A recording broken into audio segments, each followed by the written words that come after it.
বিসমিল্লাহির রহমানির রহিম। প্রিয় প্রবাসী ভাই ও বোনেরা, আসসালামু আলাইকুম। আমি সৈয়দ ইমরান সালে প্রিন্স, বাংলাদেশ জাতীয়তাবাদী দলের কেন্দ্রীয় কমিটির আমি যুগ্ম মহাসচিব।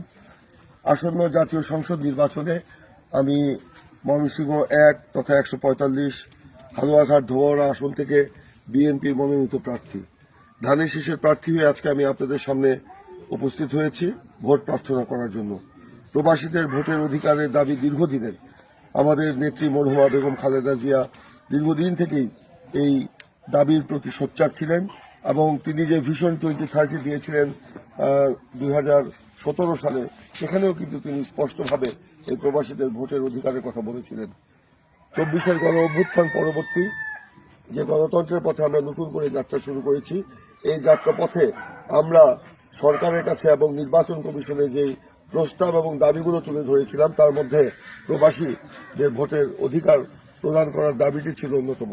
যাই হোক, সকলের ঐক্যমত্যের ভিত্তিতে এবার এই প্রবাসীদের ভোটের অধিকার নিশ্চিত হয়েছে। আমার প্রিয় হালুয়াঘাট ধোবাউড়াবাসী, আমাদের এই গারো পাহাড়ের পাদদেশের এই প্রিয় অঞ্চলের, অবহেলিত অঞ্চলের উন্নয়নের জন্য আগামী নির্বাচন অত্যন্ত গুরুত্বপূর্ণ। এই আপনারা জানেন যে গণতন্ত্র যাত্রার পথে আমরা আগামী নির্বাচনের মধ্য দিয়ে একটা নতুন বাংলাদেশে প্রবেশ করতে যাচ্ছি। রাষ্ট্র কাঠামোর মধ্যে একটা নতুন পরিবর্তন আসতে যাচ্ছে। এই সময়ে একটা উন্নয়নের সম্ভাবনা কিন্তু তৈরি হয়েছে। আসুন আমরা এই উন্নয়নের সম্ভাবনাকে আমাদের এই হালুয়াঘাট ধোবাউড়ায় আমরা কাজে লাগাই।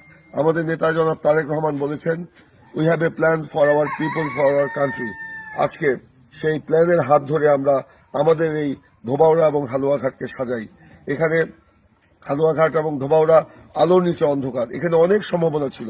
এই সম্ভাবনাগুলোকে আমরা স্বাধীনতার 54 বছরে আমরা কিন্তু বাস্তবায়ন করতে পারিনি, কাজে লাগাতে পারিনি, যে কারণে আমাদের দুঃখের শেষ নেই।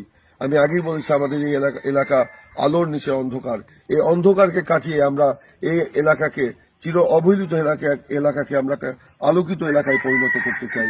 এখানে রাস্তাঘাট, ব্রিজ, কালভার্টের যেরকম উন্নয়নের দরকার, সেরকম এখানে শিক্ষার হার বাড়াতে হবে, শিক্ষার মান বাড়াতে হবে, মানবিক সমস্যাগুলো সমাধান করতে হবে, বেকারত্বের অবসান ঘটাতে হবে। এই জন্য আমি বলেছি, আমি যদি নির্বাচিত হতে পারি তাহলে এই দুই এলাকায় আমি বেকারত্বের অবসানের জন্য নতুন কলকারখানা গড়ে তুলব। স্বাধীনতা 54 বছরে আমাদের এই এলাকায় কলকারখানায় গড়ে ওঠে নাই। কেন গড়ে ওঠে নাই? এটা আমাদের নির্লিপ্ততার কারণে।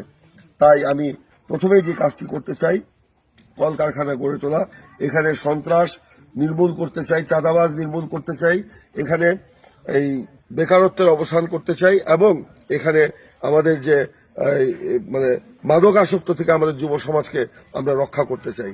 একই সাথে আমি আগেই বলেছি, এই ধোবাউড়াতে এখানে কোনো পৌরসভা নেই। আমি নির্বাচিত হলে 6 মাস থেকে 1 বছরের মধ্যে আমরা ধোবাউড়াকে আমরা পৌরসভায় উন্নীত করব। হালুয়াঘাট পৌরসভাকে আমরা ক শ্রেণীর পৌরসভায় পরিণত করব। হালুয়াঘাট পৌরসভাকে আমরা সম্প্রসারিত করব। বিভিন্ন ইউনিয়নে আমরা রাস্তাঘাট, ব্রিজ, কালভার্ট তৈরি করে দেব এবং একই সাথে প্রত্যেকটা এলাকায়, প্রত্যেকটা বাজারে আমরা বহুতল বিশিষ্ট বাজার আমরা তৈরি করব। জনগণের আয় ইনকাম আমরা বৃদ্ধি করার জন্য আমরা চেষ্টা চালাবো। বিশেষ করে নারীদের মর্যাদা, নারীদের নিরাপত্তা, নারীদের কর্মসংস্থানের জন্য আমরা উদ্যোগ গ্রহণ করব।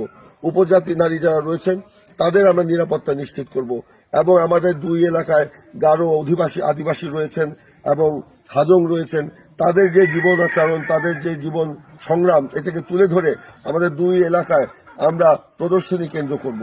মুক্তিযোদ্ধা যারা আছেন তাদের জীবন সংগ্রামকে তুলে ধরার জন্য, দল মত নির্বিশেষে তাদের অবদানকে তুলে ধরার জন্য পৃথক মুক্তিযুদ্ধ আমরা জাদুঘর তৈরি করব এবং একই সাথে আমরা দুই এলাকায় পর্যটন শিল্পের বিকাশ ঘটাবো। এখানে সরকারি এবং বেসরকারিভাবে পর্যটন কেন্দ্র আমরা গড়ে তুলব। এরকম আরো অনেক চিন্তা ভাবনা আমাদের আছে, যেগুলো আমরা আমার নির্বাচনী ইশতেহারের মাধ্যমে আমি জনগণের সামনে আগামী দিনে তুলে ধরতে চাই। আমি এই এলাকার তৃণমূলের যারা মানুষ রয়েছেন, তৃণমূলের যারা জনগোষ্ঠী রয়েছেন, তাদের ভাগ্যের যেরকম পরিবর্তন ঘটাতে চাই এবং সকল শ্রেণী পেশার মানুষের ভাগ্যের পরিবর্তন ঘটাতে চাই। আমি মনে করি আমার এই হালুয়াঘাট ধোবাউড়ার মানুষ যদি হাসে তাহলে বাংলাদেশ হাসবে। আমার হালুয়াঘাট ধোবাউড়ার মানুষের দুঃখ যদি আমি মোচন করতে পারি তাহলে বাংলাদেশের দুঃখ মোচন হবে। আমাকে আপনারা সহযোগিতা করুন, একটি ভোট দিয়ে পোস্টাল ব্যালটের মাধ্যমে আপনি আপনার ভোটাধিকার প্রয়োগ করে আমাকে ধানের শীষের প্রতীকে ভোট দিয়ে নির্বাচিত হবার সুযোগ করে দিন। আমি একটা উন্নত জীবন দেওয়ার চেষ্টা করব, উন্নত হালুয়াঘাট, উন্নত ধোবাউড়া, আলোকিত হালুয়াঘাট, আলোকিত ধোবাউড়া দেওয়ার চেষ্টা করব। ঘরে ঘরে শিক্ষার আলো পৌঁছে দিব, ঘরে ঘরে ধর্ম, সংস্কৃতি, সম্প্রীতি, সৌহার্দ্য এবং মানবিকতার আলো ছড়িয়ে দিব, যাতে করে আমাদের মধ্যে একটা ভ্রাতৃত্বের বন্ধন আমরা চিরস্থায়ী করতে পারি। পরিশেষে আমি আমার সকলকে সালাম জানিয়ে, হিন্দু ভাইদের প্রতি আদাব জানিয়ে, আমি যারা খ্রিস্টান যারা রয়েছেন তাদের প্রতি আমি ধন্যবাদ জানিয়ে আমি সকলের কাছে আমি আবারও ধানের শীষে ভোট চেয়ে আমি বিদায় নিচ্ছি। সকলকে ধন্যবাদ।